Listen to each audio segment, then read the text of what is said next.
顾女士，您确定要取消婚礼吗？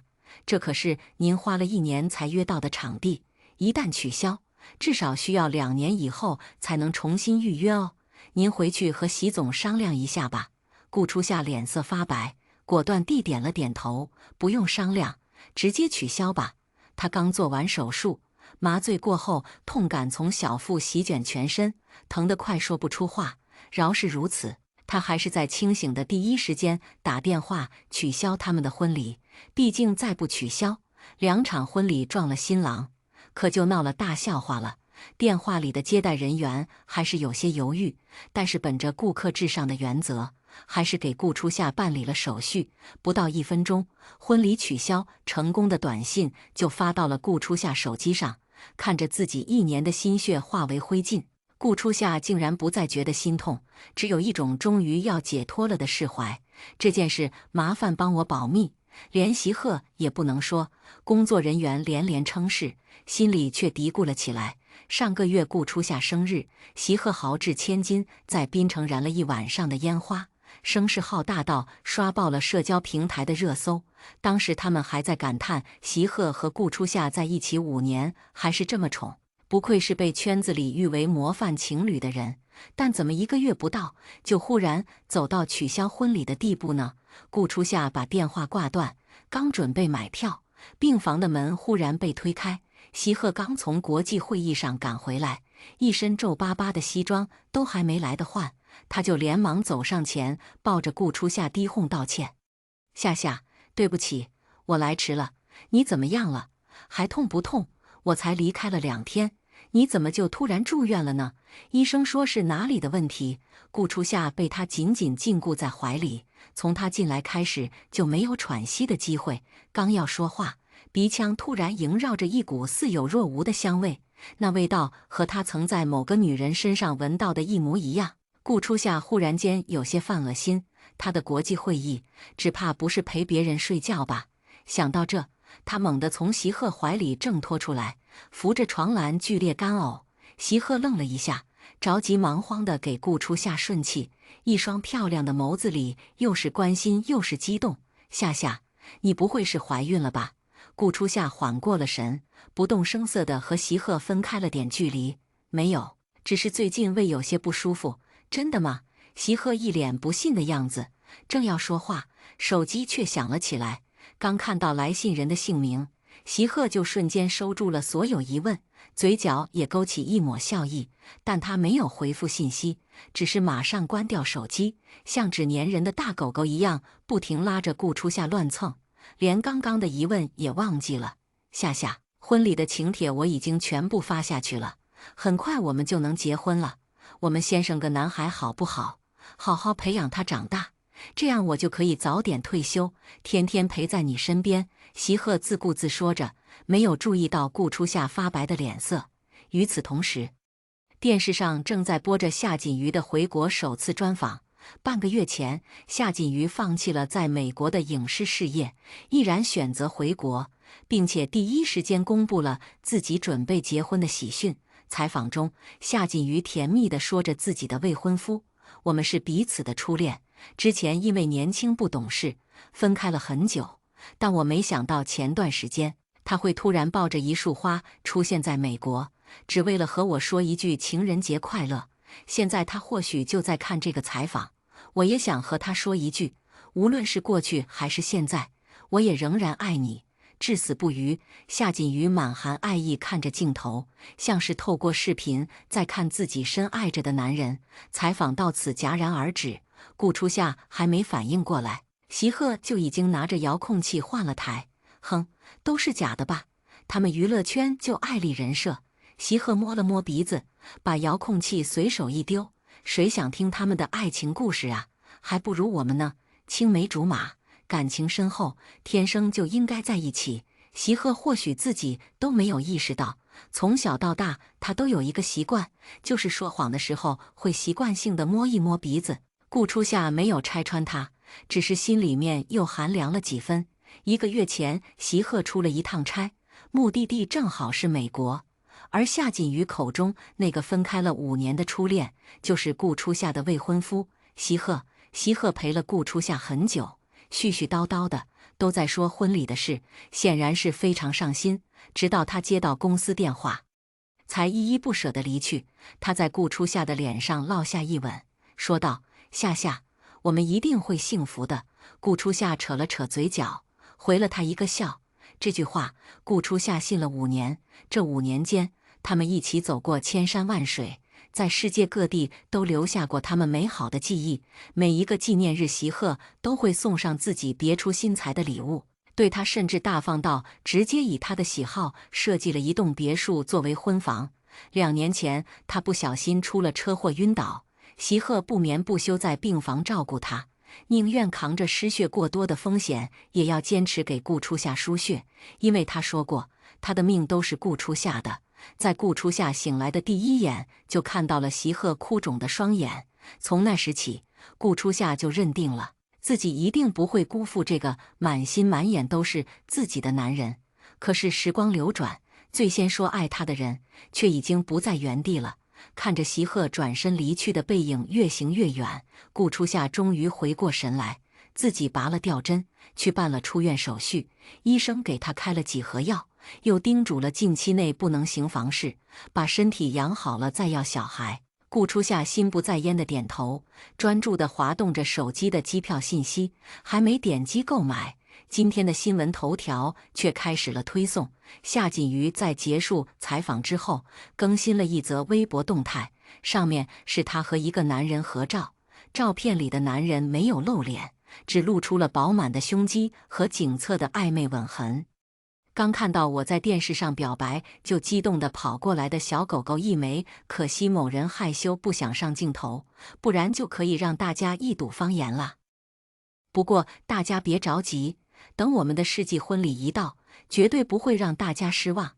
这条微博的最下面还有一个无名账号的动态被顶了上来，照片里是他和夏锦瑜牵手的特写，上面价值100万的钻戒闪得耀眼，配文：迫不及待想娶你。看到这，顾初夏的心忽然被刺了一下，但他还是强迫自己冷静下来，确认了机票信息之后，果断选择了购买。做完这一切，还剩最后一件重要的事。顾初夏打车去了一趟席家的墓园，他的爸妈曾是席家的下人，10几年前为了救失足落水的席鹤，夫妻2人双双溺水，席老爷子感念他们的忠心耿耿，做主把他们埋在了席家的坟地，并且给予他们的孤女最全面的优待。顾初夏在墓碑前放了一束菊花。爸妈，你们从小就和我说席鹤是个好孩子，整个席家只有他才能保护我，可为什么偏偏是他伤我最深呢？他明明说过他最爱的人就是我，可是为什么他还是出轨了？爸爸妈妈，我什么都没有了。说着说着，顾初夏控制不住哭了出来。他蓦然想起父母刚走的时候，他难受的日日夜夜睡不着觉，接连发了好几场高烧。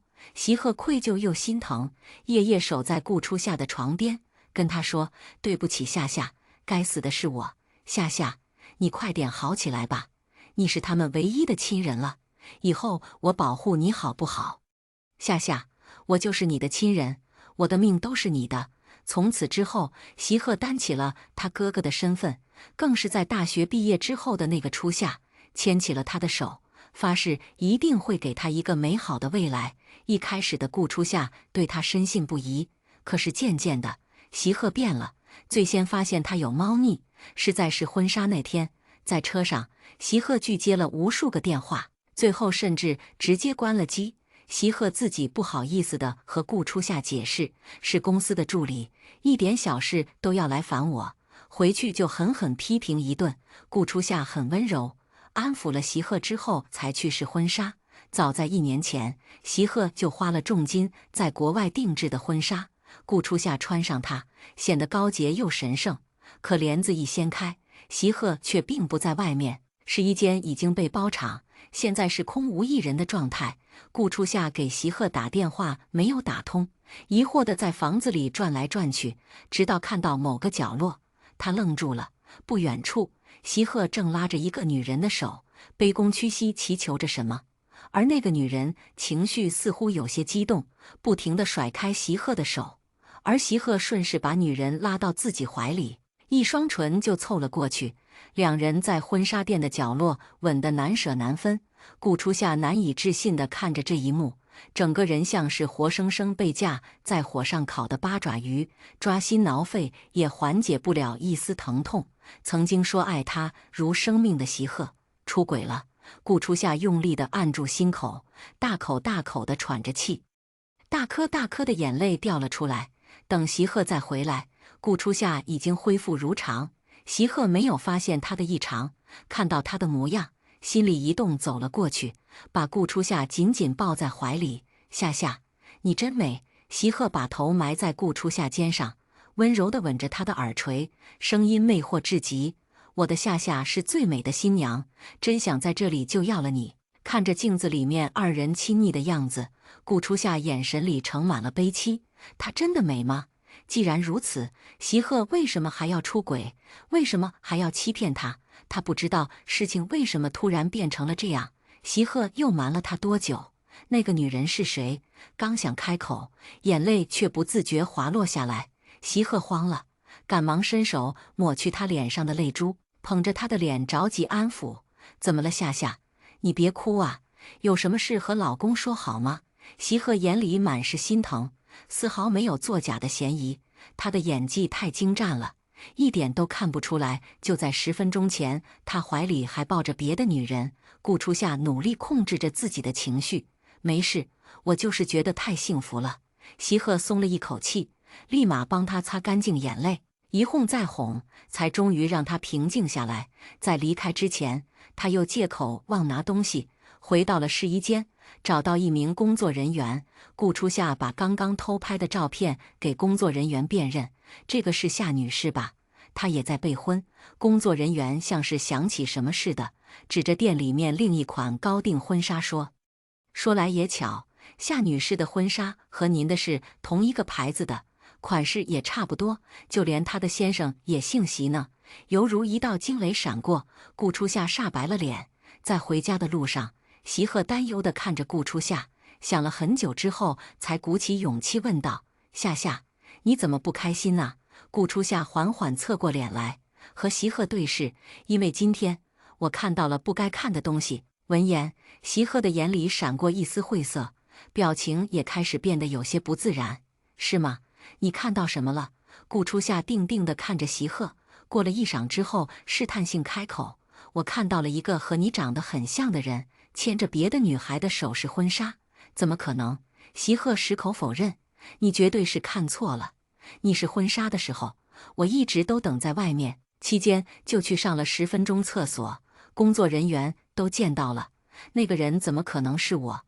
顾初夏看着他，他举手发誓：“我要是辜负你，我天打雷劈。”席鹤太坦荡了，顾初夏倒是真的希望只是自己看错了，但他爱了席鹤这么久，闭着眼睛都能勾勒出席鹤的样子，他又怎么可能会认错？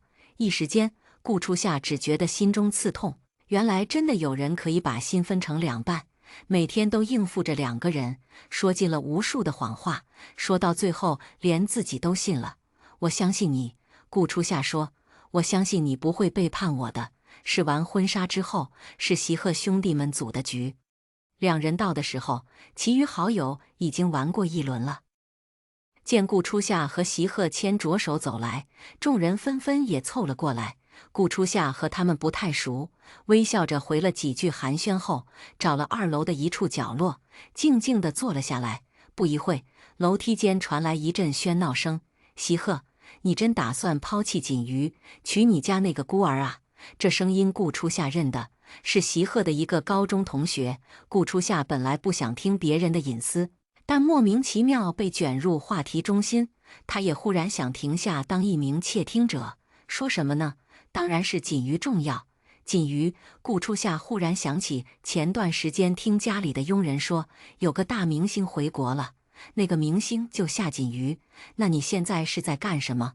每次兄弟局你都带他来，你忘记你之前答应过锦瑜，你身边不会再有别的女人，你可别说了。席鹤语气埋怨：“顾初夏对我来说不过是个小玩意，我最爱的还是锦瑜。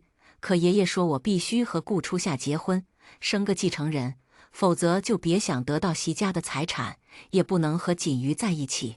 我整天都要装作很爱他的样子，烦死了。那个朋友的声音有点狐疑，真的只是这样吗？可你不觉得你对顾初夏有点好过头了？你别到时候装着自己陷进去了。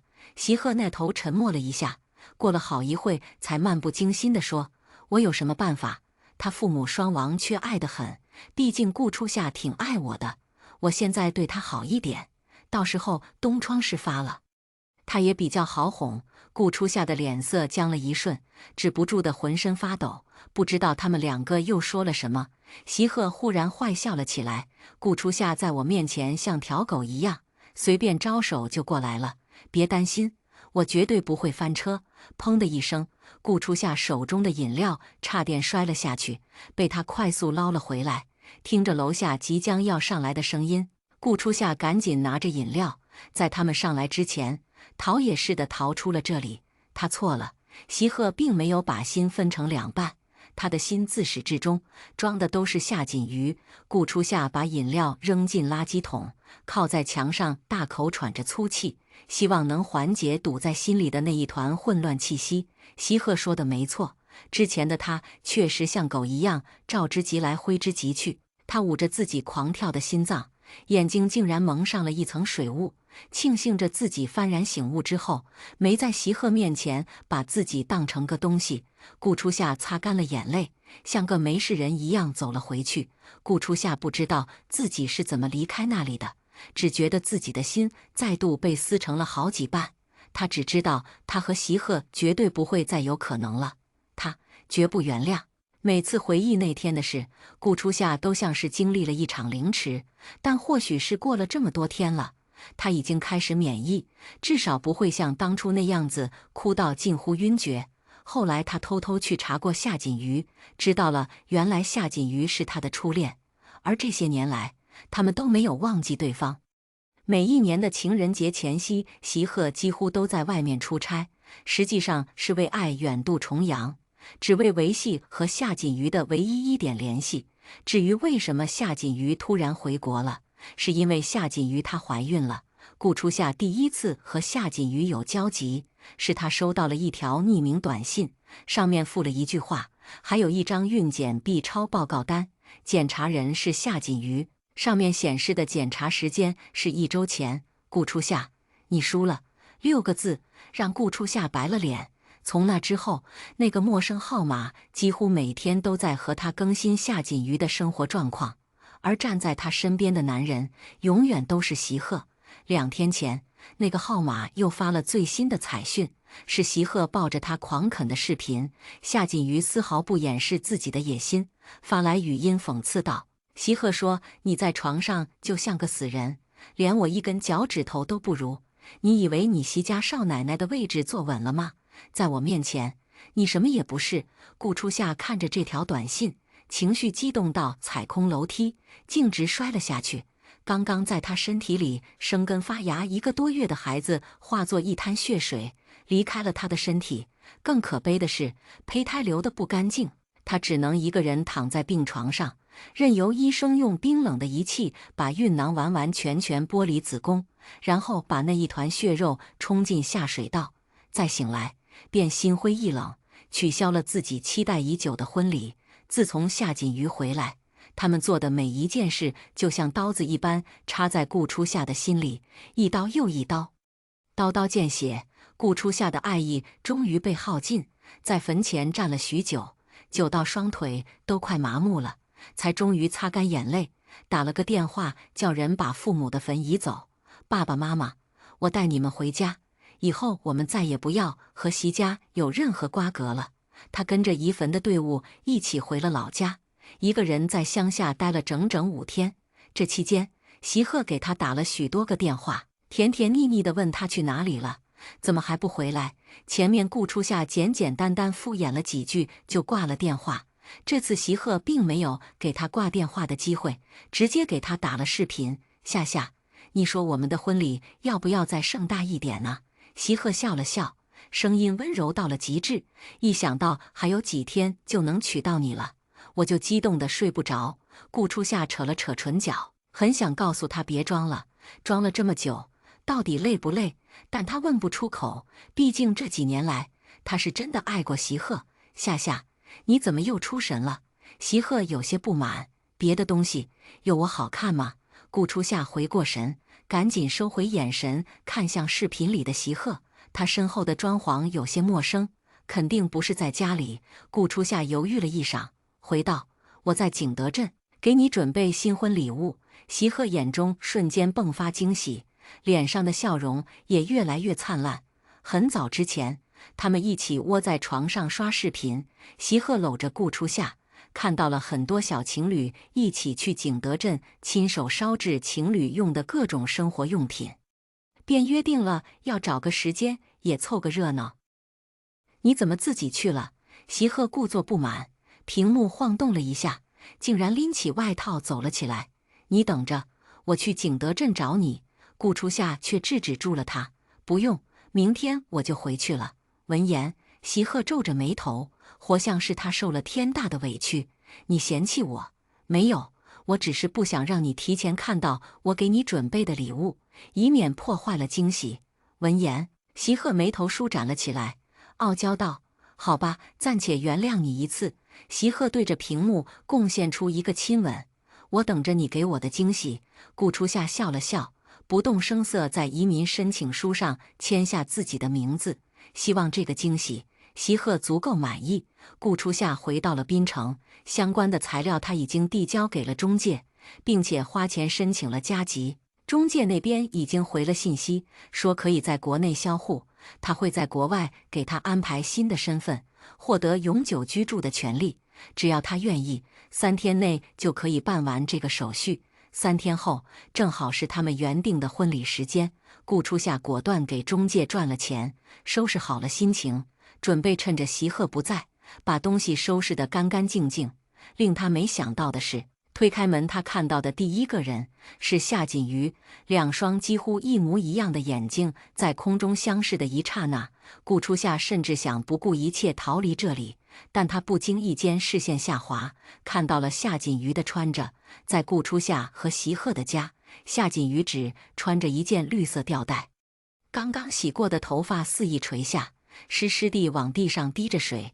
夏锦瑜率先反应过来，随意擦了擦头发，笑道：“你好，我是夏锦瑜。”他丝毫没有侵入了别人领地的愧疚感，甚至带着挑衅的笑意继续说：“你的眼睛和我很像。”要是放在以前，顾初夏觉得席鹤还爱他的时候，他一定会毫不犹豫地呛声回去。可现在顾初夏只是笑了笑，认可了夏锦瑜的话，确实挺像的。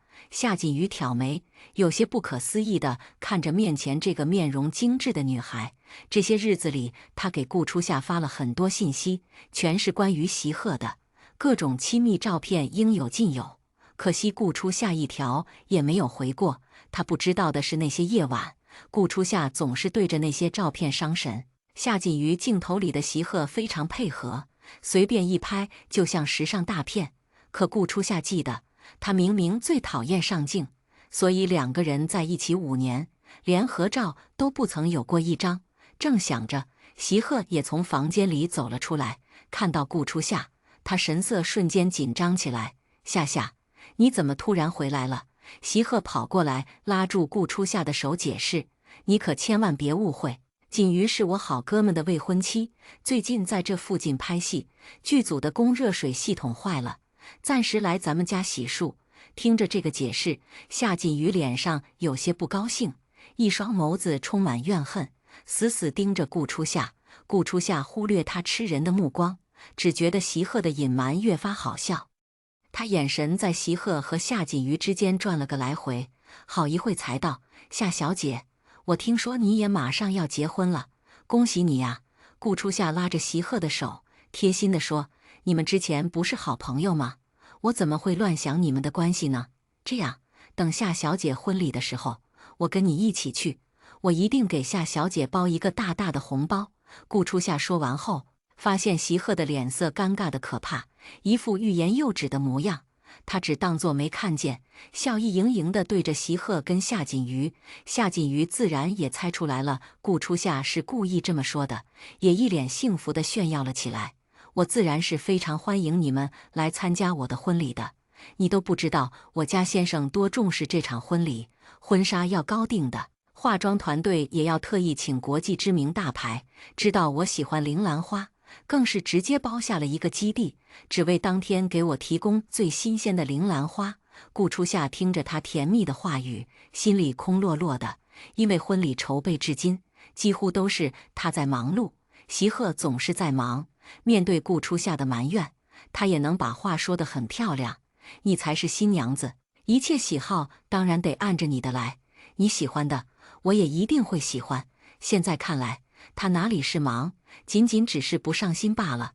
婚礼的具体时间还没定，他还要应付家里给他强塞的女人，但他承诺解决完他之后，一定会娶我，让我当最幸福的新娘。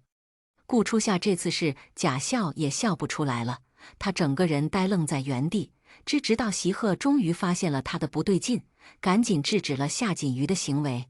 你们马上要开工了吧？还不回去吗？夏锦瑜脸色一变，冷哼了一声，走进了浴室换衣服。临走前还不忘讥讽道：“顾小姐也不必介怀，每个人表达爱的方式都是不一样的，恰恰好我家先生特别爱我，所以愿意把所有时间和钱给我而已。”说完，夏锦瑜夺门而出，屋内只留下二人相顾无言。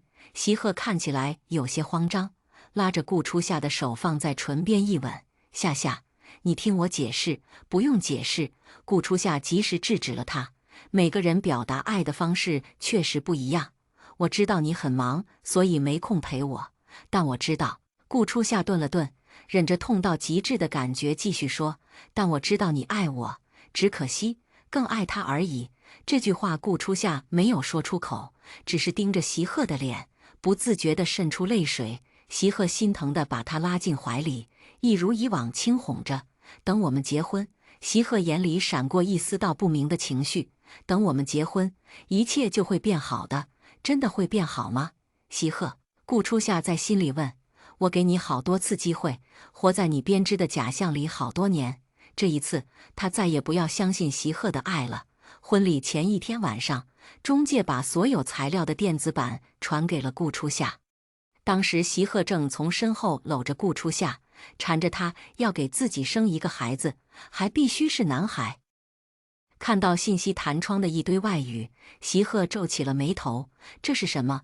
顾初夏不动声色地摁熄屏幕，随口解释：“几部外语诗歌，我正在准备明天的婚礼誓词。”闻言，席鹤这才松了口气，将他抱进怀里，笑着道：“老婆，你真爱我。”席鹤把他打横抱起，轻柔地放在床上，整个人附了上来。“以后你也要这么爱我，好不好？”顾初夏注视着他的眼睛，问：“如果我变心了呢？”“你不会的。”席鹤吻上了他的眼睛。“我也不会。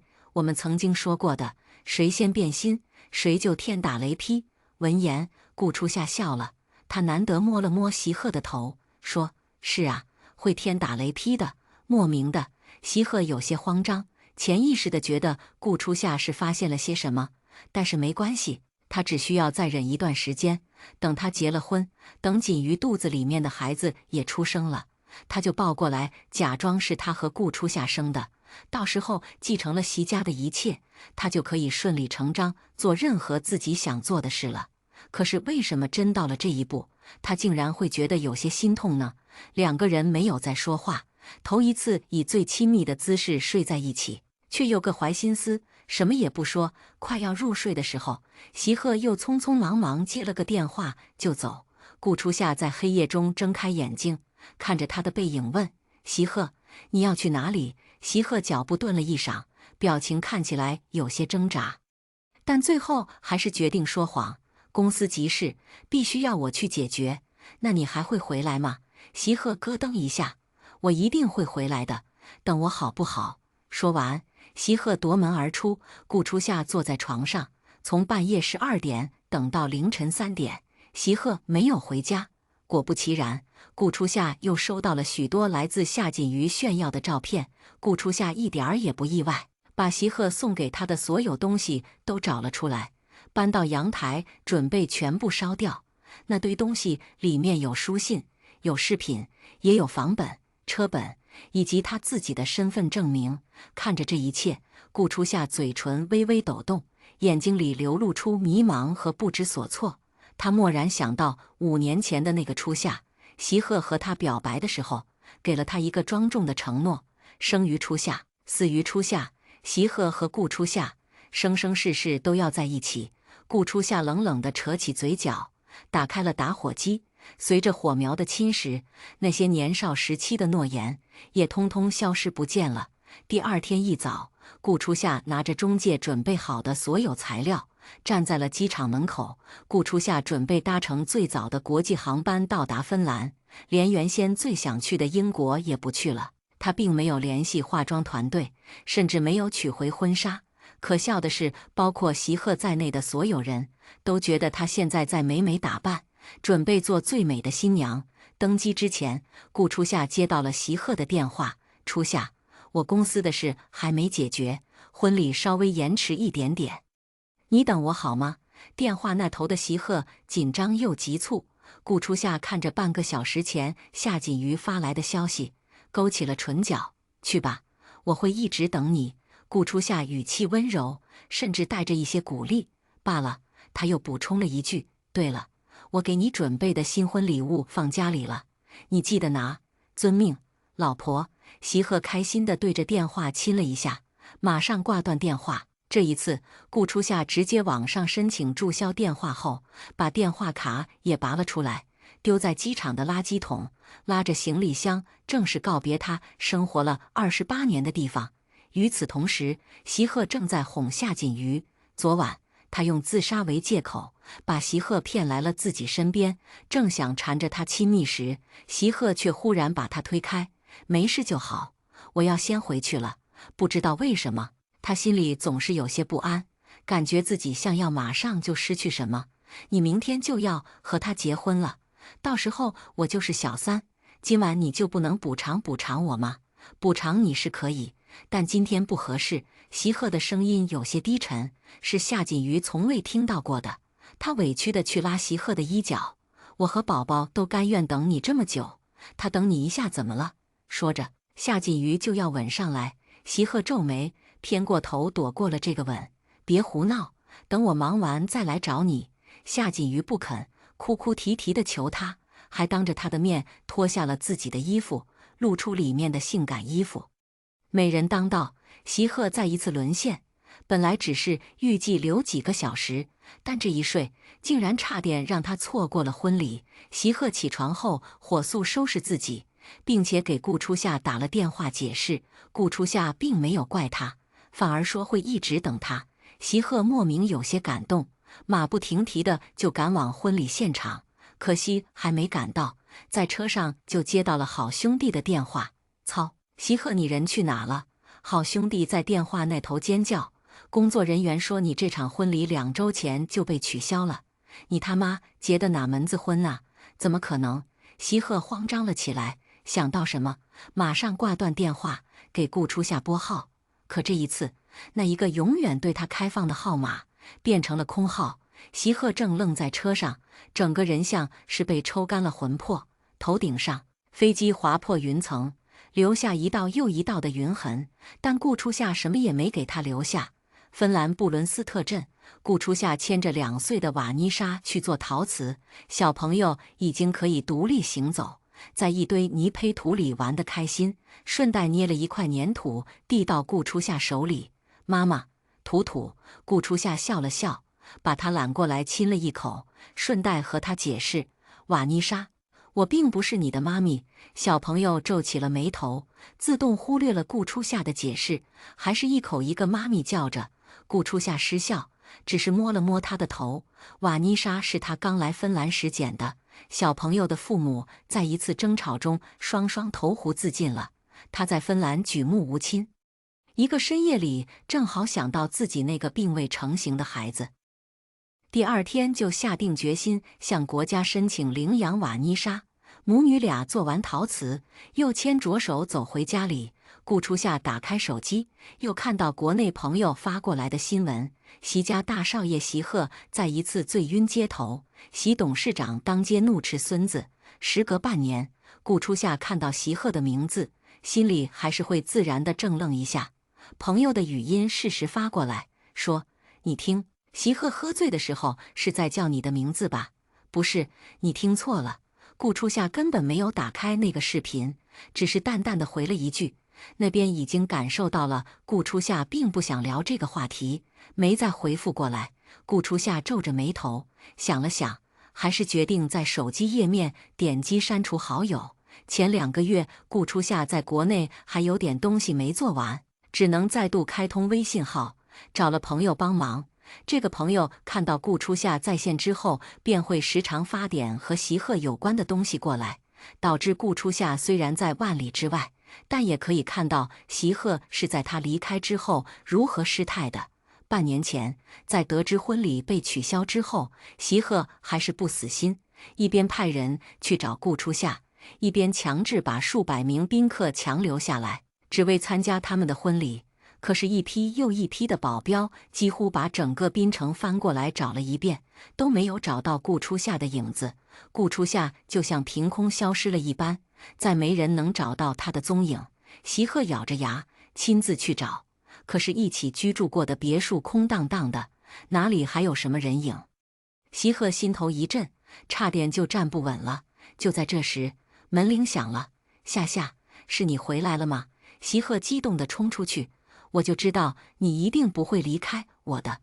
只是他还没说完，声音就戛然而止，整个人愣在了原地。来的人并不是顾初夏，而是一个穿着工服的快递小哥。他抱着一个小小的箱子，送到了席鹤面前。你好，这是顾初夏女士给席先生寄的东西，请问席先生在吗？是夏夏给他寄的东西。席鹤开心地喊道：“我在。”席鹤激动起来。他忽然想起顾初夏说会给他做一个新婚礼物，想到这，席鹤快速地拆开了那个箱子，一个洁白无瑕的陶瓷展现在了席鹤面前。陶瓷的样子正好是他的模样。他颤抖着手，一层一层剥开快递包装。你明明这么爱我，席鹤一遍又一遍地安慰自己，直到他看到了白瓷的全部样貌。那尊白瓷的头部做得精美，可下半身却横着一道闪电似的东西，整尊白瓷的上下部分只靠那一道闪电维持着，看起来就像是被一道雷劈开了一样。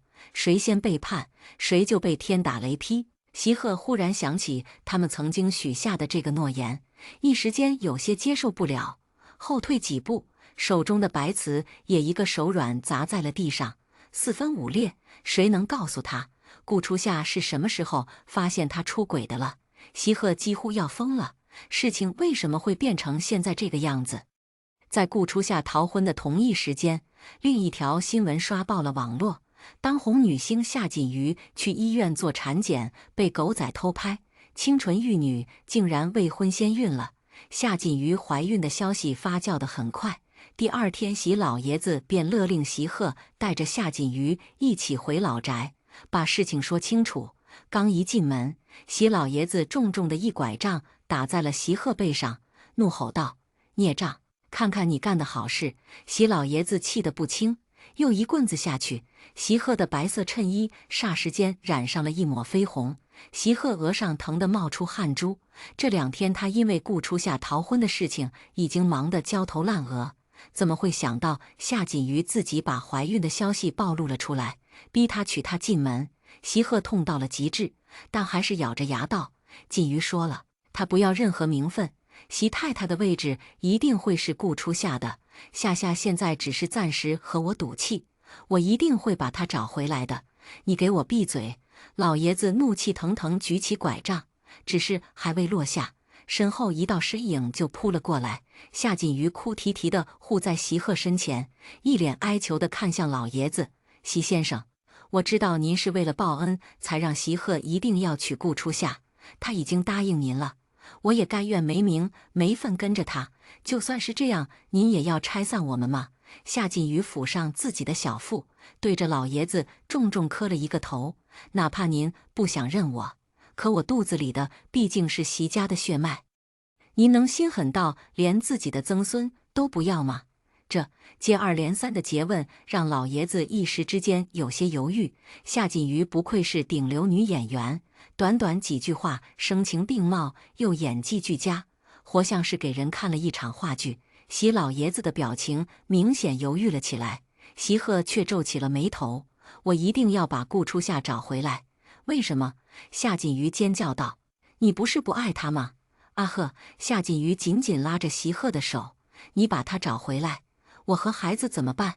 席鹤深深地看了他一眼，道：“你们之间没有冲突。”他说不上自己现在对顾初夏是什么感觉，只是感觉心里被抽空了，整个人空落落的，像失去了魂魄一般。而且这几年来，顾初夏那么爱他，他还是不相信顾初夏会走，他不相信顾初夏会彻底放弃他。顾初夏一定会回来的。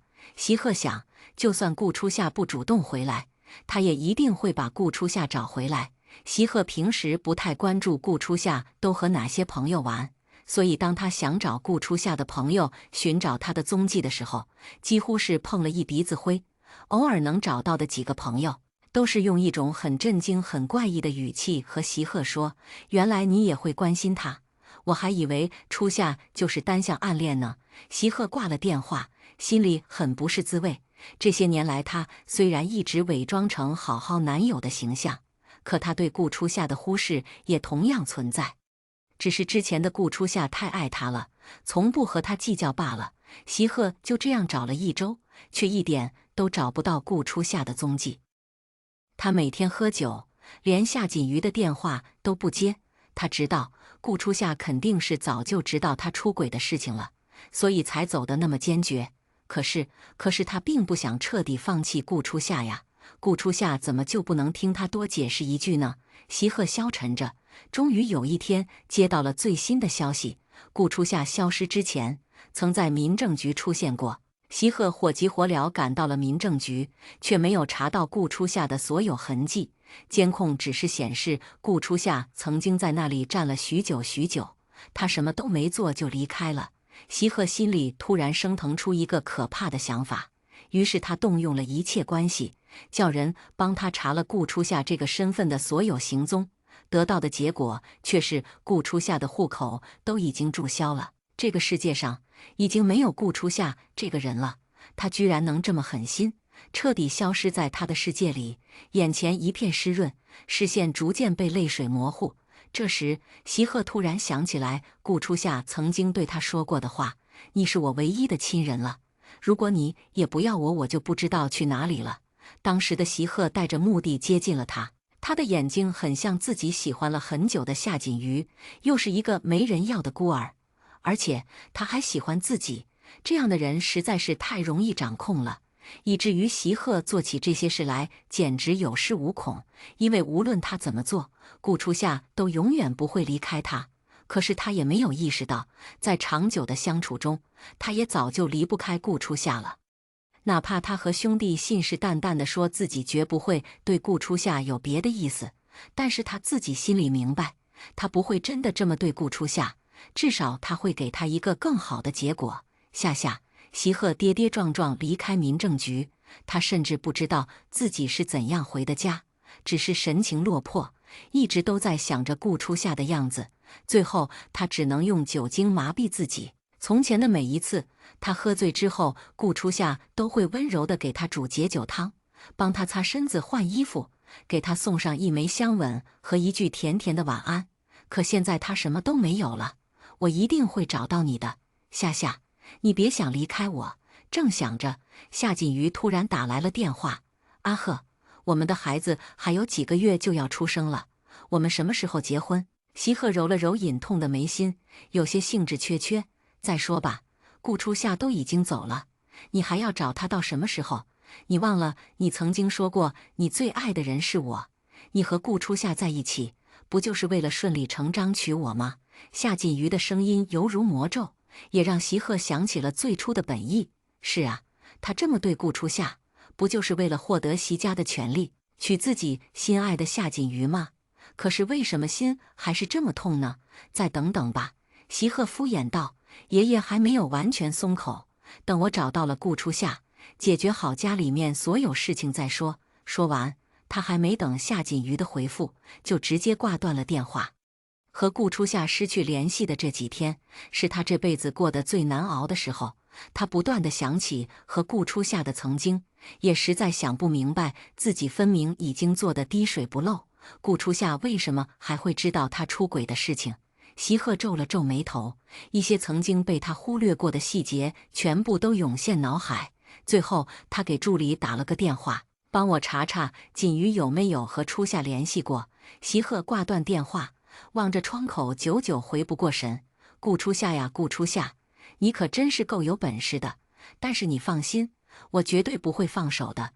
就算你逃到天涯海角，我也要把你找回来。在席鹤找人找到几乎疯狂的地步时，顾初夏在万里之外的芬兰过着静谧又幸福的生活。初夏呀，你一个人带着瓦妮莎这么辛苦，不打算再找一个吗？今天他和一对华人夫妻一起吃饭，那对夫妻是丁克。看到瓦妮莎之后，却有些爱不释手。了解到顾初夏是一个单亲妈妈之后，更是对这对母女多了几分怜惜。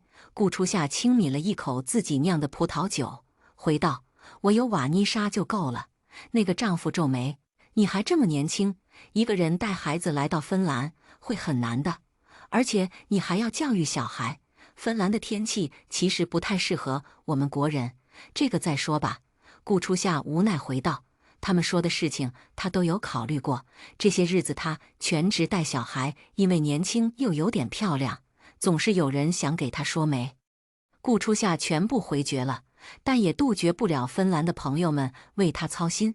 虽然说起来很不争气，但是他确实还没有从席鹤带来的情伤里面走出来。毕竟那些时候他真真正正的爱着那个男人。这对夫妻看出了他的烦躁，也不再和他说了。几个人喝着自家酿的葡萄酒，谈天说地，谁也没有再提所谓的终身大事。还有几天就到了中国的新年，往年的这个时候，他一定是和席鹤在一起商量着家里应该要怎么布置，小到连一盆花怎么摆，两个人都可以研究一大堆。可是芬兰人不过中国年，街上能找到的红彤彤的东西也很少。这边的气氛不浓，只有政府挂起的庆祝横幅和华人自发组织的庆祝活动。顾初夏安静地躺在床上，看社交平台的信息。婚礼策划公司的经理发了1年1度的活动总结，他曾经精心设置的那个婚礼场景被经理定给了其他人，一时之间竟然也成为了市里面爆火的婚礼场景。层层叠叠的绿色丝绸和白色花瓣交织，像初夏里绽放的生命。他又想到了席鹤，愈加强烈的心理活动让他没了看下去的欲望。烟花适时在窗外绽开，钟情侧躺着看出去，竟觉得无比落寞。又一朵烟花绽开，只留云烟。看，这是瓦妮莎第2次看烟花了。顾初夏抱着瓦妮莎，让她看天际迸开的烟花。瓦妮莎有点怕，但在他的鼓励下，还是勇敢地抬起头向上看。他还没见过可以飞这么高、开这么大的烟花，一时有点看愣了。烟花放完后，他埋头在顾初夏的肩上，脑门在他颈窝蹭蹭。妈咪是不是在想爸爸？没有，爸爸他去了很远的地方。瓦妮莎看着妈妈的神情，有些不太相信。可是妈妈说什么就是什么，她永远不会反驳。最后，她也只是窝在妈妈的肩上睡着了。她在乎什么爸爸？她只要妈妈。槟城年关将至，席家又到了1年1次的祭拜时间。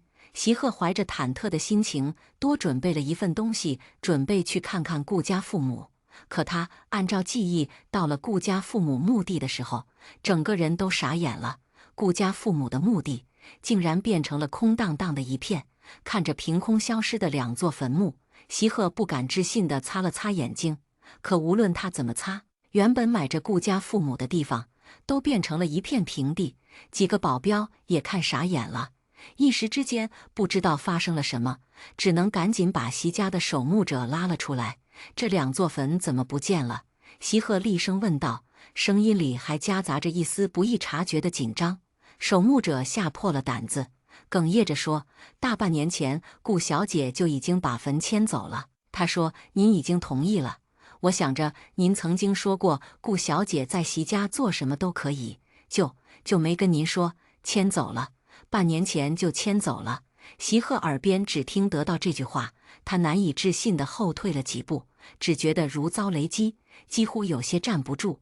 顾初夏一定是早就知道了，所以才会这么狠心把自己爸妈的坟也迁走。可当时他明明藏得天衣无缝，这时他派去调查夏锦瑜的人终于回来了。那个人看到这样失落的席鹤，不自觉地缩紧了脖子，拿出自己查到的一叠资料。席总，我们找到了很多夏小姐和顾小姐联系的记录。席鹤眼睛一瞪，马上把他手里的文件抽出来。这不看还好，一看简直触目惊心。文件里密密麻麻的聊天记录，全部都是夏锦瑜挑衅顾初夏的内容。席鹤眼睛一瞪，马上把他手里的文件抽出来。这不看还好，一看简直触目惊心。文件里密密麻麻的聊天记录，全部都是夏锦瑜挑衅顾初夏的内容，从尖锐的言语挤兑到露骨的私密床照，图文并茂，将他深情下的真面目在顾初夏面前赤裸裸撕毁。最让席鹤心凉的是，陆陆续续已经发了有一段时间，全都是夏锦瑜单方面的炫耀，顾初夏竟没有回复过任何一条。如果是他被其他男人如此挑衅，他席鹤会吃醋愤怒，再把证据甩到爱人面前去质问。可顾初夏在这段时间里表现得没有任何异常，如同一潭死水，无波无澜。想到自己还天真的以为瞒住了顾初夏，在两个女人间自以为是的如鱼得水，原来他的夏早已经得知了所有。看他的表演像个小丑，顾初夏神不知鬼不觉做好了计划，还在他不知情的情况下把父母的坟墓都迁走，连带着他的一切信息在他的视线里消失得彻底。一直温驯的像小白兔，对他公开透明的像一张白纸的女人完全脱离了掌控，让他自以为是的精心算计都成了一场笑话。这根本不对。席鹤用力攥紧了那一沓文件，心中的痛意愈发清晰。空无一物的两块墓地如同一双无神的眼凝视着他。他想起往年和顾初夏一同来祭拜，他总会体贴地将忧愁的将要破碎的女孩拥入怀里。夏，你还有我会替伯父伯母照顾着你一辈子。顾初夏也总会强撑起一个微笑回应他，全身心依附在他怀里。可如今人去坟空，席鹤怀里空空荡荡，再无家人身影。席鹤忽然感到无比的心慌，他预感这一次似乎真的要失去顾初夏了。不可以，夏，你跑不了的，你一辈子都是我的。席鹤转身踏出墓园，黑着脸对来送文件的下属发号施令，语气散发着坚冰般的寒意，让人不寒而栗。夏锦瑜现在在哪？找到他。下属战战兢兢，如履薄冰，连声道了几声明白，小跑跟着席鹤出了墓地。一直低着头不敢吭声的守墓人被一阵寒风吹得打了个哆嗦，动作小心翼翼地裹紧了衣服。他这才敢抬头来。这里冬季多雨，方才还平静的天空忽而聚集了浓重乌云，滨城将有大雨来临。此时的夏锦瑜并不知道自己已经大难临头。他本想和自己的姐妹们聚会，好好庆祝自己撵走顾初夏的战绩，却被突如其来的大雨困在家里直播。虽然说如今席鹤对顾初夏的态度有些让他捉摸不透，但之前在席家老宅中用自己的演技加以腹中孩子做要挟，将席老爷子噎得不敢动他。夏锦瑜现在正觉得如今胜券在握，席家少奶奶的位置已经非自己不可，现在心情颇为不错，正画着精致的妆容直播。夏锦瑜自出道以来的人设一直是清纯玉女，之前的产检风波也只是八卦媒体上有些负面，她早已经凭借在自己设计媒体上铺垫已久的美好初恋，获得了大众和粉丝的祝福。谢谢大家的祝福和关心，我现在很好，能和初恋走到婚姻殿堂是很美好的事，也祝大家能找到自己的真爱。夏锦瑜演得真诚动人，带着鸽子蛋大小的钻戒的手不经意地多次撩起头发，引得弹幕艳羡和泪目。夏怀孕了，怎么还化妆呀？会不会对孩子不好呀？夏锦瑜捕捉到这一条评论，眼皮轻跳了一下，随即又很快装作一副天真烂漫。化妆？怀孕了当然不能化妆呀。他未明说，死忠粉丝就以敏感地解读出这句话的深意，对着发出那条评论的人狂轰滥炸，眼睛长歪了可以挖掉。我们夏这是素颜好不好？前面的黑粉滚吧！我姐就是这么天生丽质，用得着化妆吗？嫉妒夏有颜有真爱吧，也不照镜子看看自己什么猪样，怎么敢阴阳我姐的？夏锦瑜心里得意粉丝的维护，表面又装出一副无辜的嘴脸，急忙劝架：好了，大家不要因为这件事吵架，和气一点，我会难过的。惹得粉丝又是一阵怜爱赞美。夏锦瑜看着送上祝福的评论，心里却不那么爽快。他摸了摸自己平坦的肚子，只不过是时间问题而已。只要这段时间他多缠着席鹤要几次。砰！门突然被暴力破开，夏锦瑜吓了一跳，回头一看，正是他在心心念念的席鹤。他来时固执的不肯撑伞，冷雨淋得浑身湿透，他觉得这是自己该受的惩罚。身上这点冷意，哪比得上顾初夏这段时间的心寒？亲爱的，你怎么来了？不是说现在还不想露脸吗？夏锦瑜嘴上这样说着，手却不动声色把直播镜头往席鹤那挪了挪。身条优越、五官俊朗的席鹤果然引起一阵波澜，直播观看人数蹭蹭往上涨。我姐吃得真好，姐夫好帅呀，就是有点生气的样子哎。前面的会不会说话？这叫不苟言笑好不好？不过确实好帅呀，一时之间不知道该羡慕谁了。好般配呀，这 CP 我磕定了。这两个人生出的小孩我不敢想得多好看。这帅哥好眼熟啊，感觉我在哪本杂志上见过。我去，这不是席氏的继承人吗？真正的大佬啊！席鹤的身份果然又引发一阵热议，夏锦瑜十分得意。这下他席少奶奶的位置又坐稳妥许多。夏锦瑜迈着小步子跑上去：哎呀，怎么这么湿？你们怎么办事的？他呵斥席鹤身后跟着的人，满眼心疼的伸手想抹掉男人脸上淌下的雨水，席鹤却避开他的手，反将他推开。夏锦瑜感觉到不对劲，从进门到现在，并没有如同从前一样和他亲热，反而周身散发着冷意，眼神如同陌生人。夏锦瑜终于觉得有点不对劲，他心里莫名有些不安，转头俏皮地对着镜头说：不好意思了，你们姐夫不想露脸，我下播喽，他的身份大家要保密哦。夏锦瑜正想关掉直播，却被席鹤带来的人抢走了手机。你干什么？夏锦瑜想抢回手机，却被另外两个人扣住了肩膀，强行架跪在了地上。夏锦瑜没料到事情会发展成这样，一脸迷茫地看着不为所动的席鹤。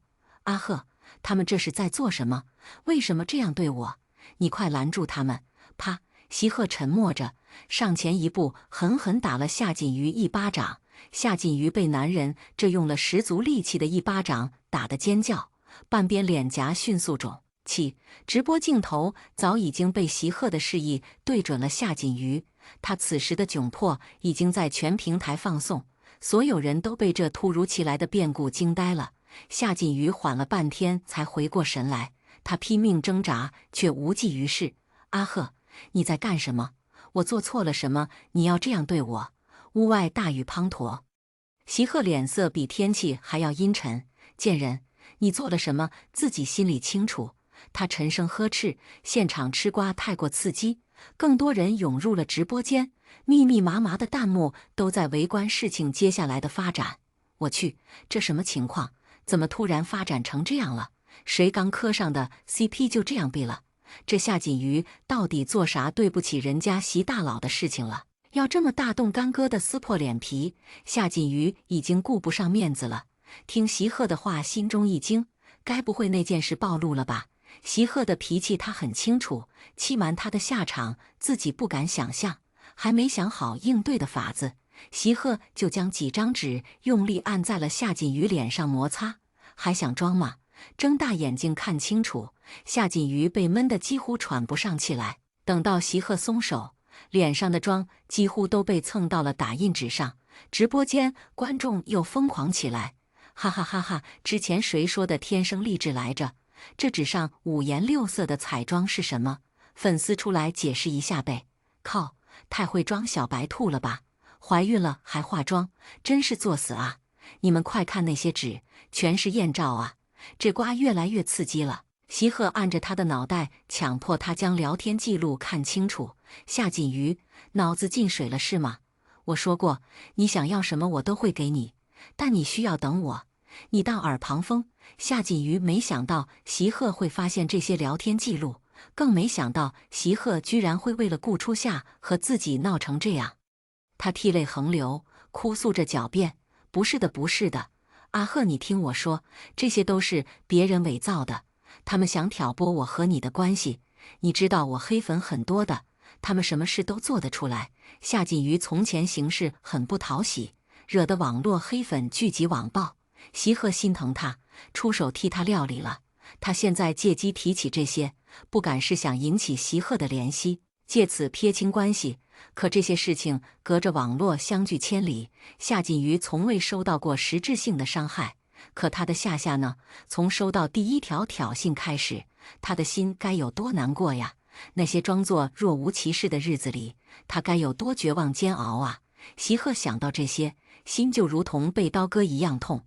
他冷哼一声，反手又给了夏锦瑜一巴掌，把证据都甩到他脸上。蠢货，发来短信的号码、注册人用的你身份证，看来你觉得我脾气太好了，连这种慌都说得出口。对不起，阿鹤，我只是太爱你了，我不能忍受他霸占着你不放，我做的一切都是因为你呀！席鹤被气笑了，找死都敢把锅推我头上了。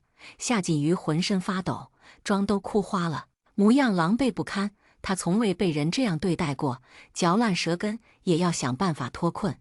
阿鹤，是，这些确实是我做的，可那又怎样？他趁我不在趁虚而入，靠着那张和我相似的脸抢走了你，难道我不应该生气吗？弹幕又是一阵骚动。我去，今天反转。以为小三挑衅正宫，没想到是替身上位白月光，人家还来给替身出头，感觉夏锦瑜有点可怜啊！他妈的，最讨厌替身文学了！呜呜呜！我就知道我们夏夏是好女孩，这席大佬到底怎么回事啊？居然这么黑白不分，为了替身欺负我姐，能报警吗？谁来救救夏锦瑜呀？夏夏，这到底有几个夏夏呀？我快混乱了都！席鹤蹲下身，狠狠掐住夏锦瑜的下巴，逼他与自己对视。从前这双他莫名怜爱的眼睛，如今看来十分可憎。我从没想过你会变成这样，你在我面前装得那么清纯，在夏夏面前又这么恶心。没有你，我和夏夏早已经成婚，我也一定能顺利继承席家的家业。夏夏和我是命运相连，我们才是世界上最紧密的人。你夏锦瑜屁也不是。夏锦瑜害怕极了，但还是想为自己争取一线生机。锦觅，你和我在床上缠绵的时候，不是说爱我娶我吗？你口口声声说爱我，难道都是假的？之前不假。席鹤冷笑。可现在，你也配我说爱吗？席鹤一丝情面也不留，掐着下巴狠狠推开夏锦瑜。他既然敢当着全网的面清算夏锦瑜，自然是做好了万全准备。一个眼神示意，拿着手机的下属就知道该做什么了。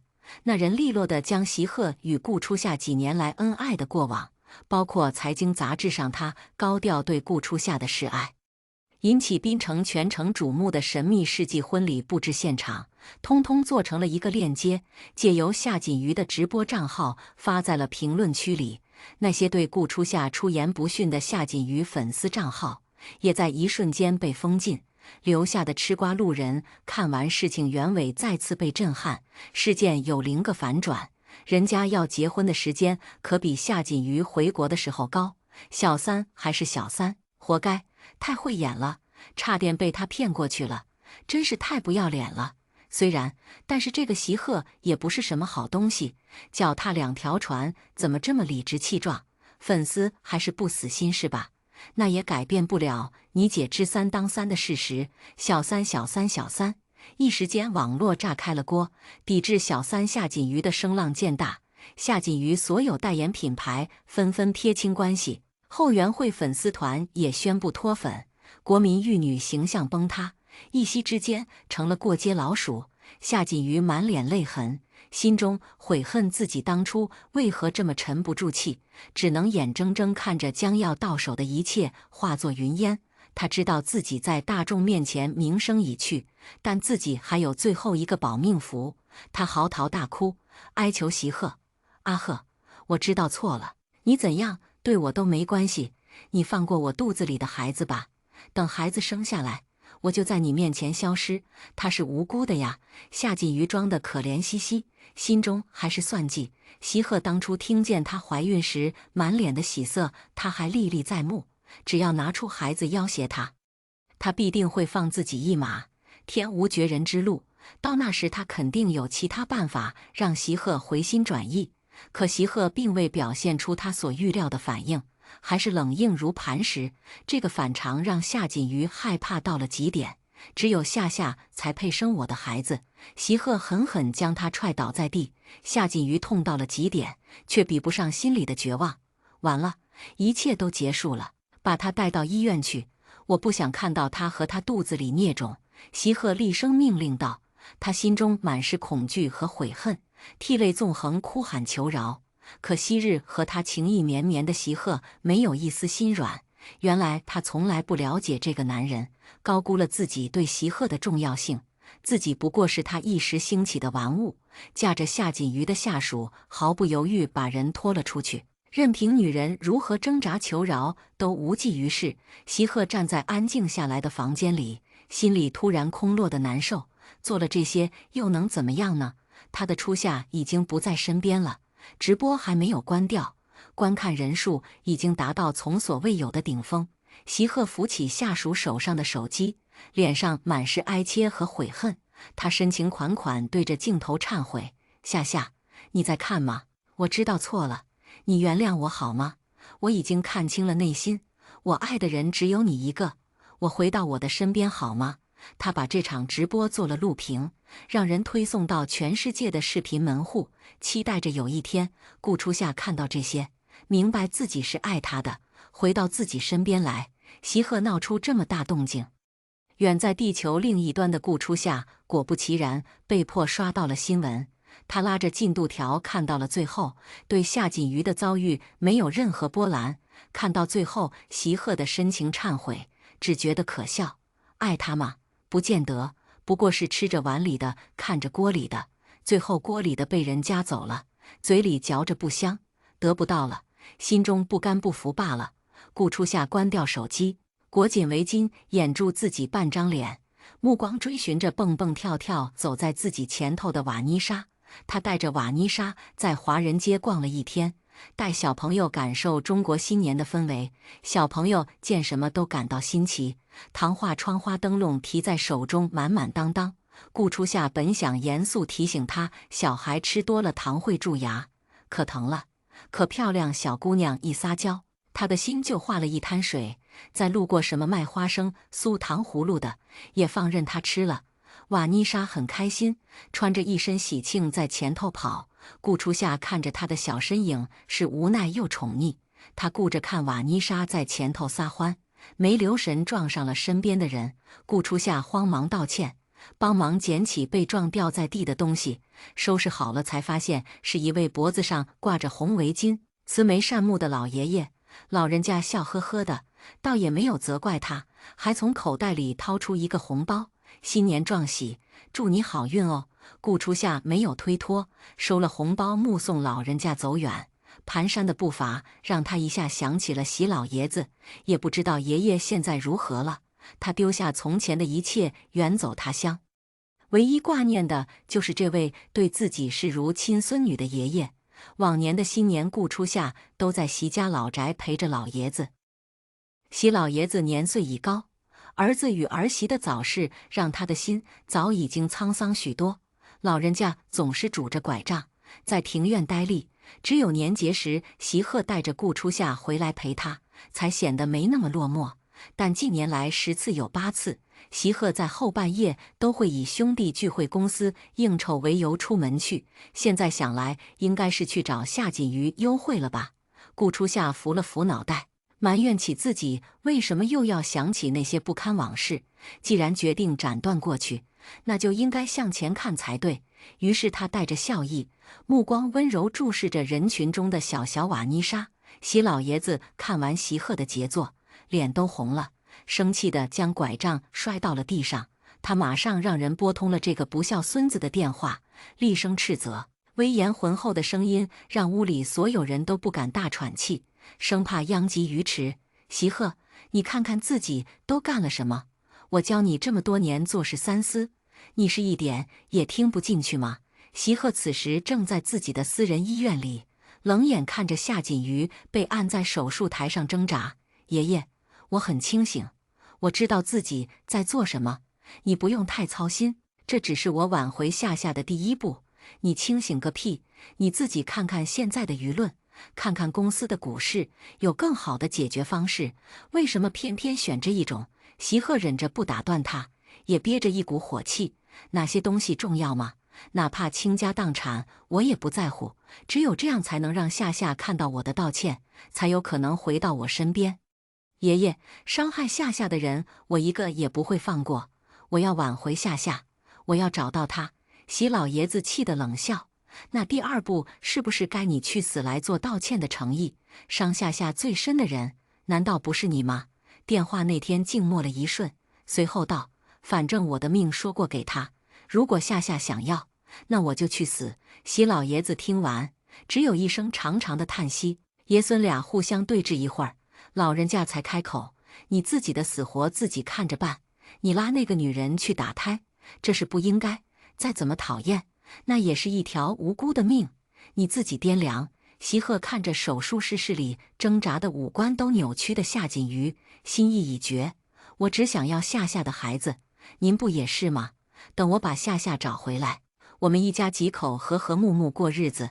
不得野爷爷再有其他话语，他就挂断了电话，走入了手术室。夏锦瑜看着席鹤走近，如同死神一样，周身煞气，心里的恐惧愈加放大，继续已经哭喊的嘶哑的嗓音继续求饶：阿鹤，席总，您放过吧，我真的知道错了，再也不敢了。我和顾初夏磕头道歉好不好？此时医生得到了席鹤的授意，掀起夏锦瑜的衣服，拿起 B 超探测仪要往他肚子上放。夏锦瑜拼尽全身力气，像鱼一样挪腾躲闪。啊！滚开，别碰我！阿鹤，难道你忘了吗？你知道有这个孩子的那一天，你也是开心的，你是他的父亲。为什么这么狠心？席鹤面容冷峻，嘴角笑意不达眼底。哄你一次，你当真啊？几个人更用力束缚住夏锦瑜，好让医生探清胚胎位置。夏锦瑜再也没有任何回转余地，绝望地闭上了眼。主刀的医生姗姗来迟，他本就是席家家庭医生出身，最大的优点就是听话照办，从不多问。但某个做完引产的病人没有按时来复查，他还是忍不住要问问家属：席总，夫人的身体还好吗？胎儿保住了没有？席鹤忽而觉得心里发慌，湿透的衣服粘在身上，压得他几乎站不稳。他声音发着抖，质问道：你说什么？什么胎儿？医生很意外席鹤的反应，自知自己是说漏了嘴，但是已至此，也只能把真相说出来。就是顾小姐呀，上次她在家里晕倒，我给她检查后发现怀孕了，但是有先兆流产迹象，我给她注射了安胎素。回家之后有没有好好调理？席鹤忽然感觉天旋地转，眼前只有一片看不穿的黑暗。顾小姐怀孕，安胎，脑海里走马灯一样闪过回忆。他想起来那时候顾初夏确实在住院治疗，他和自己说的轻描淡写，只是胃不舒服。可现在细想，确实能捕捉到一些蛛丝马迹。可他那时只顾着和夏锦瑜寻欢作乐，对顾初夏没有一丝一毫的上心。原来他与他的孩子真的短暂存在过。席鹤感到一阵锥心刺骨的痛，他捂着心口，艰难地开口：“去把他的病历拿过来给我。”医生欲言又止，但最终还是转身听命行事。身上雨淋湿的衣物还能攥出水来。席鹤松开手，浑身发着抖，望着带着水意的手心，自嘲地笑出声来。太幼稚可笑了。他还自我感动，觉得淋一场雨是对自己的惩罚。顾初夏一个人辛苦怀孕、安胎许久，痛苦比他要难受千倍万倍，怪不得他的夏夏要离开，原来真的对他失望透顶。席鹤背上心头，目光瞥向一旁推车上的医疗器械，猛地抓起一把手术剪刀，对着手心狠狠扎下去。席总，这变故突如其来，把所有人都吓了一跳，顾不上夏锦瑜，都冲过来拦他。夏锦瑜趁乱爬起来想跑，被席鹤冲来一脚踢了回去。别管我，把这个女人押回去，叫其他医生过来。夏锦瑜逃脱失败，尖叫着又被重新按回去。赵必超的医生不敢再怠慢，怕再生什么意外，抓紧干活。席鹤被夏锦瑜的破锣嗓子叫得心烦，用还流着血的手一把捂住了他的嘴。再吵就不是打胎这么简单了，他威胁道。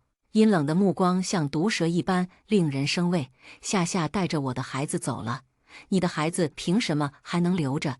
一想起这段时间他对夏锦瑜这个恶心的女人说过的所有情话，真是令人作呕。咦？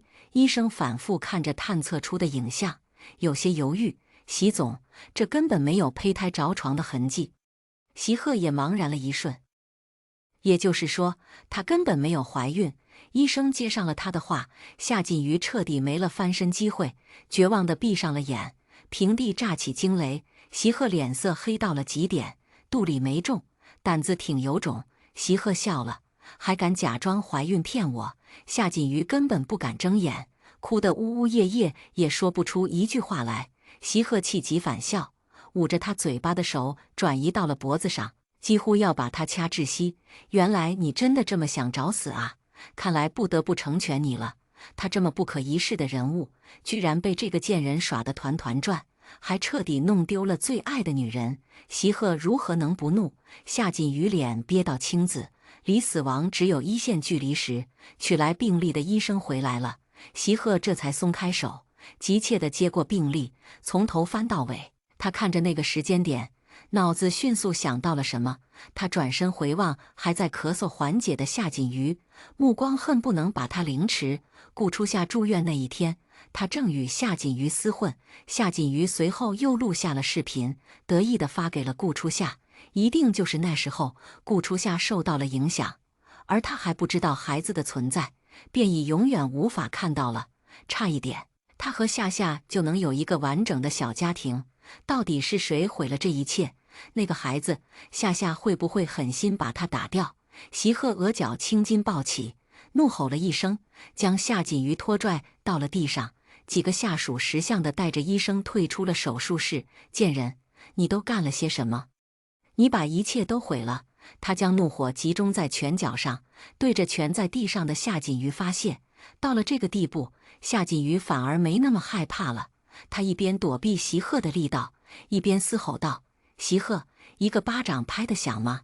你自己不敢承认爱上顾初夏，把人当傻子，凭什么把错都推到我头上？”连夏锦瑜都比自己看得清内心。席鹤听着这些话，脑海里想着自己和顾初夏的过往。他总游刃有余对顾初夏表演深情，却没思考过那些信手拈来的照顾和柔情，全是发自肺腑的情真意切。为何在失去最爱后才能幡然醒悟？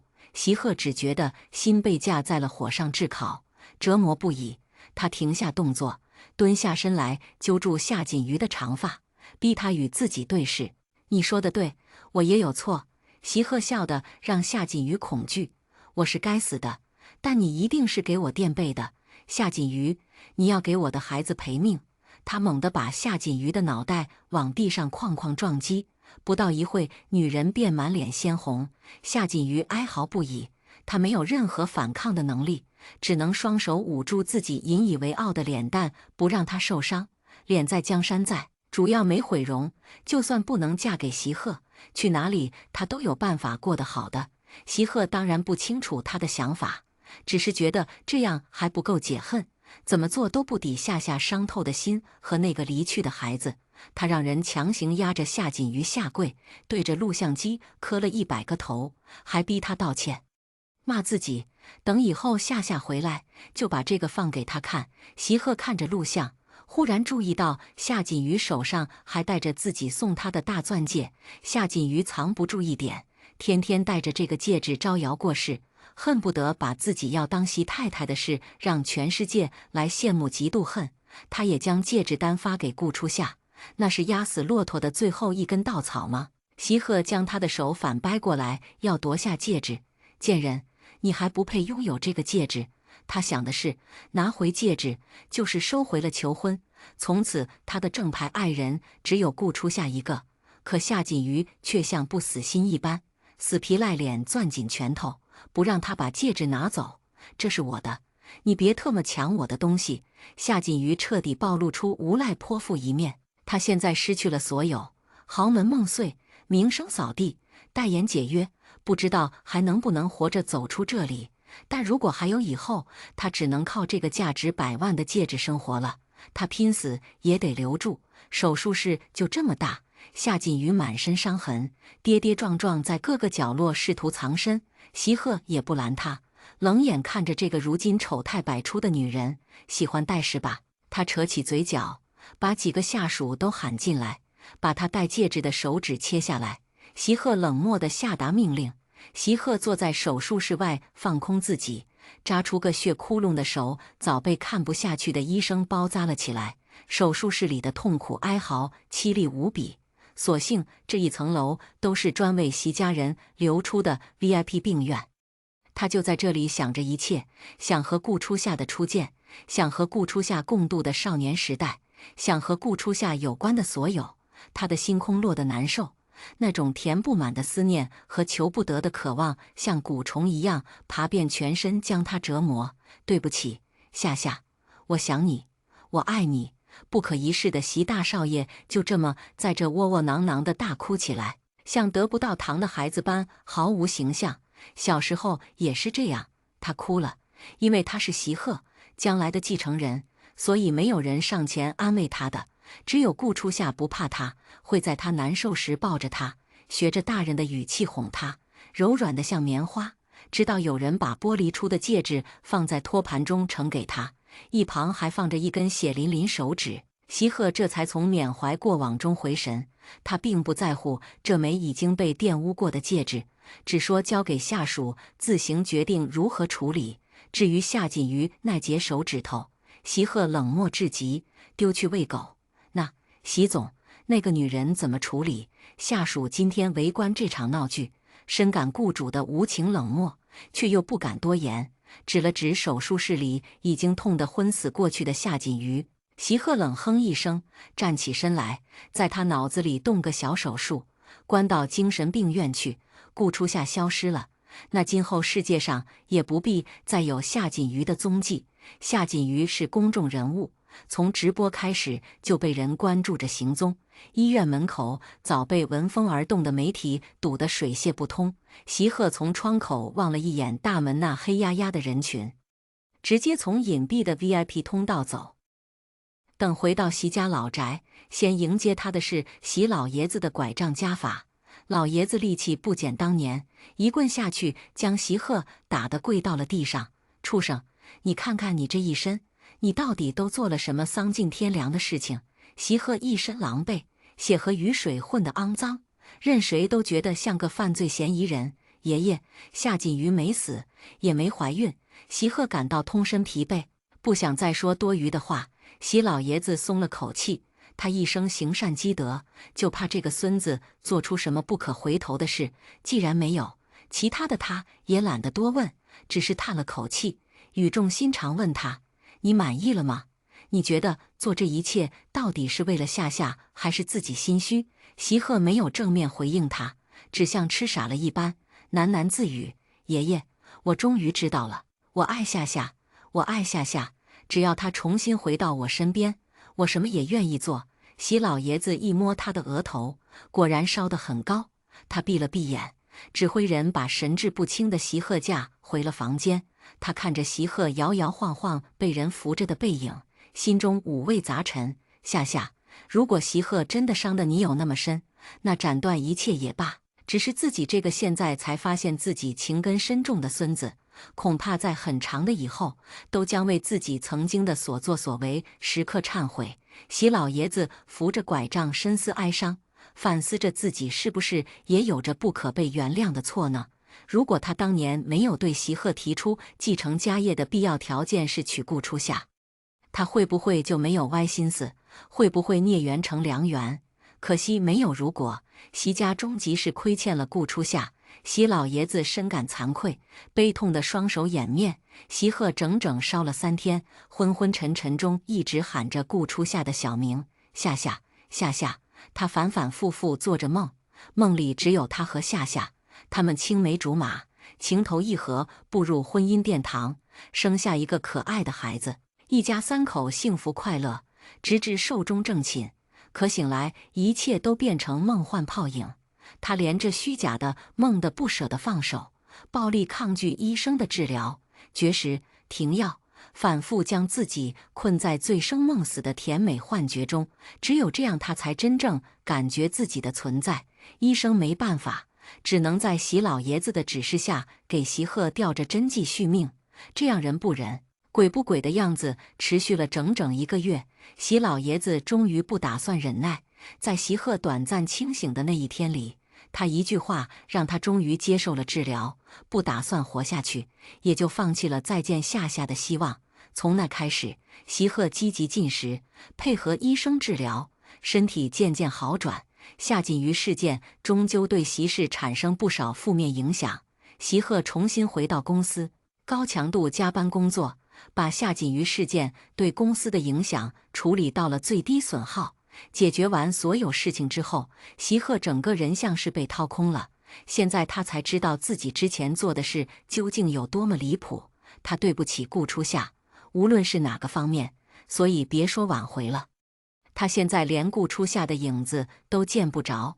席鹤的兄弟们看着他日渐消沉，整天公司也不去，电话也不接，都纷纷开始帮他寻人，活像是寻亲节目里的最佳嘉宾。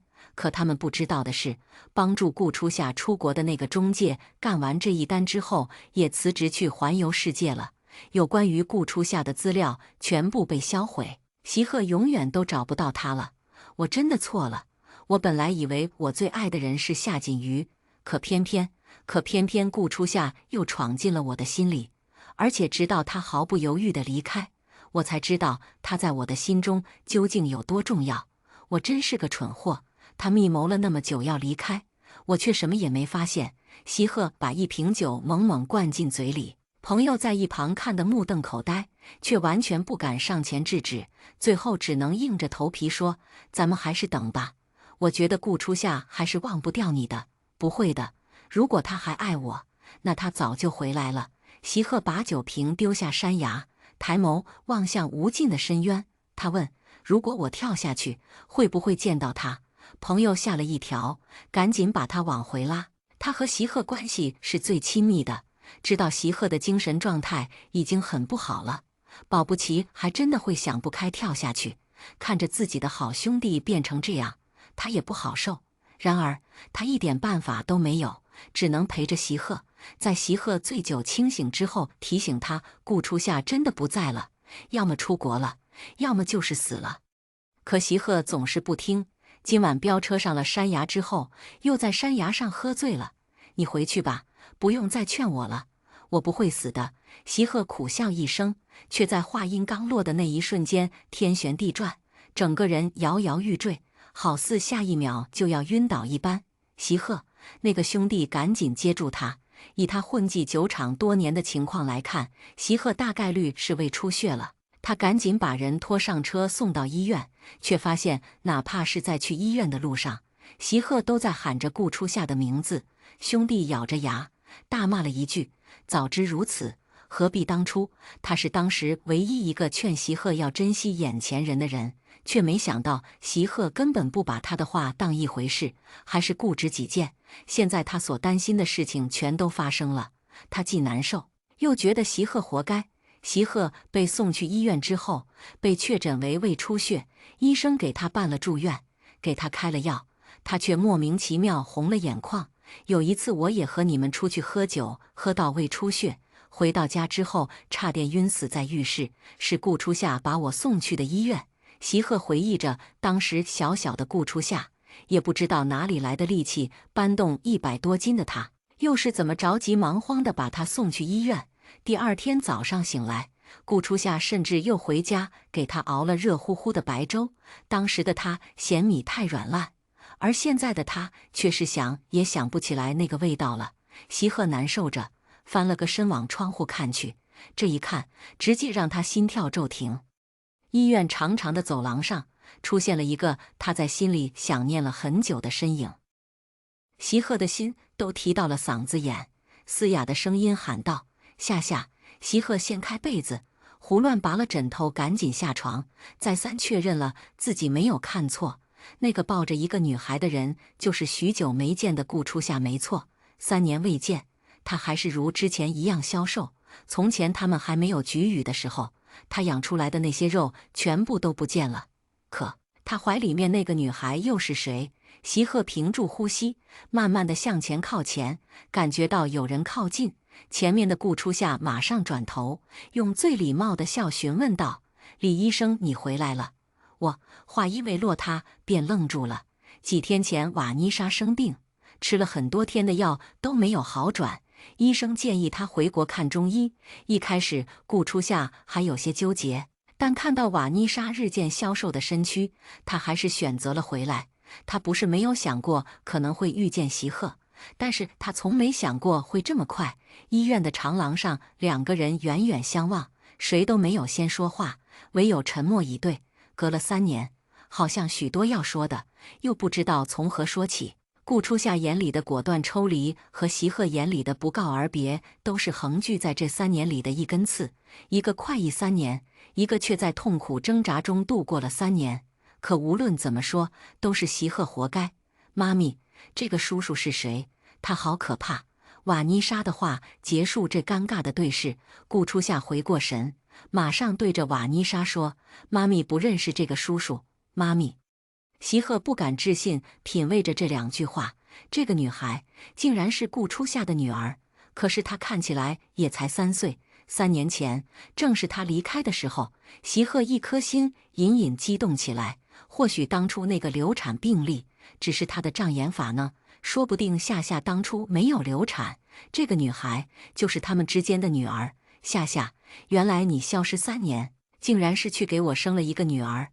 席鹤没看到顾初夏疑惑的眼神，径直跑过去，狠狠地将顾初夏搂进了怀里。我就知道你最爱我了，一定舍不得离开我。你也知道我很想你，所以你回来了是不是？不是，席鹤，你放开我。顾初夏挣扎着，却怎么也无济于事。席鹤太想他了，几乎是用尽了所有的力气抱紧他。无论顾初夏怎么推拒，都根本没法逃离他的怀抱。瓦妮莎在中间被挤得小脸通红，顾初夏头疼地看着蛮牛一样的席鹤，心里忍不住想骂他，也不知道这人什么毛病。3年前满嘴不在意，把自己当成他和夏锦瑜幸福生活的垫脚石，把他的真心都踩进了泥土里面。可为什么现在他却像是很想自己的样子，兴奋的眼神怎么也藏不住？但无论怎么样，有一个误会是绝对不可能出现的。瓦妮莎不是你的女儿。顾初夏找到了喘息的机会，赶紧抱着瓦妮莎躲过了她的怀抱，顺带和她解释清楚，她和你没有任何关系，请你不要自作多情。怎么可能？席鹤的声音陡然拔高，他不相信顾初夏会和别人生下孩子。小时候你的头发也是黄黄的，他明明很像你，顾初夏不知道他哪里看出来瓦妮莎像他，但还是耐心的解释：如果你不信的话，我们可以做亲子鉴定。宁愿做亲子鉴定，都不愿意承认他们之间的父女关系。那大概率，这个孩子真的不是他的。席鹤不敢置信地看着顾初夏，眼泪霎时间就蔓延了出来。你怎么可以和别人生孩子？原来最先背叛的人是你。顾初夏还没反应过来，他的思维就已经跳跃到了3年前。他不再忍耐，讥讽道：怎么，夏锦瑜不是也有了你的孩子吗？那孩子现在都已经3岁了吧？你怎么还要和我抢人？不是的，席鹤着急忙慌地解释，夏锦瑜没有怀孕，一切都是他骗我的。原来夏锦瑜根本就没有怀孕，这是他从没想过的。但是这么一说，更可笑了。席鹤竟然为了这个可笑的谎言，在3年前甘愿放弃他们之间的感情。无论怎么想，席鹤都不配被原谅。顾初夏看他这样，也懒得再和他说了。他抱着瓦妮莎，猛地甩开席鹤的手，就往前走。席鹤瞪大眼睛，正想追上去，胃里却翻江倒海，一片翻滚。夏，我胃疼。他捂着自己剧痛的胃部，语气放得很软很软。以为顾初夏会像以前一样心疼地回头看他，但是顾初夏没有。他保证瓦妮莎大步往前走，一次都没有回头。这次他回国只是想带瓦妮莎回来看病。医生开了1个月的中药之后，他打算带瓦妮莎回家拜拜自己的父母，便启程回芬兰。他牵着女儿的小手，一小步一小步地爬上那个小山坡，和父母说了很多事，说自己和席鹤终于彻彻底底分开了，也说了自己现在有了一个很可爱的女儿。正想牵着瓦妮莎走的时候，身后却出现了2道身影。顾初夏还没回过神来，席老爷子就已经热泪盈眶，步履蹒跚地向顾初夏走来。夏，爷爷很像你。顾初夏看着老态龙钟的席老先生，犹豫了一晌，最后还是选择扶住了席老爷子。夏，这些年你去哪里了？这些年来，老爷子对他像亲孙女一样。听到他这么沧桑的声音，顾初夏还是没忍住红了眼眶。我把我爸爸妈妈送回禹州之后，就出了国。席老爷子沉默了许久，最后长长叹了一声气，道：是我们席家对不起你，也对不起你的爸妈。顾初夏苦笑，事已至此，还说这些做什么呢？爷孙俩又是一阵沉默，最后还是席老爷子试探性地说：阿鹤已经和夏锦瑜断了，你听爷爷一句劝，原谅他一次好不好？不可能。为什么呀？席老爷子皱眉。只要你生出席家的继承人，席家的一切就都会是你的。站在一旁不敢说话的席鹤一直眼神期待地看向顾初夏。3年前，他为席家的家产而欺骗顾初夏，现在他已经甘愿把所有家产都已经拱手相让给他了，也丝毫不介意他和别人生过孩子。这下顾初夏应该会回心转意了吧？而席家这些年越做越好，市值都可已经上百亿，这放在哪里都是一个巨大的诱惑。可顾初夏一点都不为所动，因为顾初夏她根本就不能再生孩子了。瞒了爷孙俩这么久，顾初夏觉得自己是时候把所有的真相告诉他们了。顾初夏从手机里面找出了存了3年的报告，放在爷孙俩面前。我流产了，就在我们结婚前夕。席老爷子大惊失色，一旁的席鹤更是瞪大了双眼。他猛地冲了过来，不敢置信地看着那份流产报告单。这是什么时候的事？这么大的事，我怎么不知道？你为什么不告诉我？老爷子气红了眼，指着他骂道：你个混账玩意，你给我解释清楚！我不知道。席鹤发了疯一般的扯着顾初夏，语气一度哽咽。你为什么不告诉我？顾初夏扯了扯嘴角，眼角也不自觉渗出眼泪。流产时的那个晚上，我给你打了18通电话，直到第19次才接通。你还记得你和我说了什么吗？你叫我不要吵，你在忙。顾初夏镇定地瞥向夏锦瑜，自嘲道：你当时在忙着陪夏锦瑜产检吧？你挺风流啊，让2个人同时为你怀孕。你是不是很骄傲啊，席鹤？山坡上的空气有那么一瞬间寂静到凝固，最后还是席老爷子痛哀了一声，脚步踉跄，直向身后倒去。众人才彻底回过神来。爷爷，席鹤眼疾手快扶着老爷子，着急地朝着顾初夏怒吼：“夏，这么大的事，你怎么说的那么突然？你想气死爷爷吗？混账！给我住嘴！”席爷爷稳住了心神，好不容易才站稳，七老八十的人了，眼泪流起来也是和孩子一样，怎么也止不住。夏，都是我们老席家对不起你，你给我们一个补偿你的机会吧。可是我的孩子已经回不来了呀。顾初夏说到孩子，语气又带了些许哽咽，还没继续说下去，耳边就传来了席鹤的声音：“我们还会再有孩子的，这次是我对不起你，以后我都不会了，好不好？我承认我错了，我也相信你舍不得我们这几年的感情，你再好好考虑一下吧，我等你。”这是第一次，席鹤向顾初夏示弱，他一时之间有些不知所措，感受到顾初夏的茫然。席鹤趁热打铁：“你曾经说过会帮我实现所有的愿望，我的愿望就是求你原谅我，和我在一起，求你帮我实现它，好不好？”这是他们刚刚在一起时的诺言。席鹤没忘，顾初夏也没忘，可是这一次他要食言了。顾初夏看着他，释怀一笑：“你骗我的次数也不少了，这一次就让我骗你吧。我是永远都不可能和你再有未来的。”顾初夏当着他的面笃定地说道：“他回国不是为了见席鹤，也不是为了和席鹤再续前缘。如果不是他们执着地找到自己根本连曾经怀过孕的事情都不会告诉他们。”顾初夏坚决地离开那里，他的话说得很清楚，没有给席鹤一点希望。10几年的回忆到此为止，一笔勾销。再次登上飞机前，顾初夏突然想起席鹤曾经说的，要带自己去环游世界，但到最后还是没有去成。因为其实在他眼里，能让他不远万里的人只有一个，那就是夏锦瑜，而不是他顾初夏。刚要登机的时候，顾初夏的新号码接到了一个电话，应该是席鹤通过关系在系统里面查到的。他犹豫了一晌，还是选择了接听。席鹤整个人醉醺醺的，看到顾初夏接通电话的时候，还有些不敢置信：“你的电话终于能打通了。”席鹤颤巍巍哭着说：“你能不能再爱我一次？”顾初夏什么话都没有说，任由他祈求，一直到登机时间快结束，顾初夏才说：“我们之间不会再有可能了。”顾初夏说完，正想挂掉电话：“夏，你别丢下我，求你了！”席鹤在那边嘶喊着，情绪激动的时候，更是哗的一声就吐了出来。顾初夏不想再和他多说一句，直接挂断了电话。这10几年就当是喂了狗吧，他再不要和席鹤有任何瓜葛了。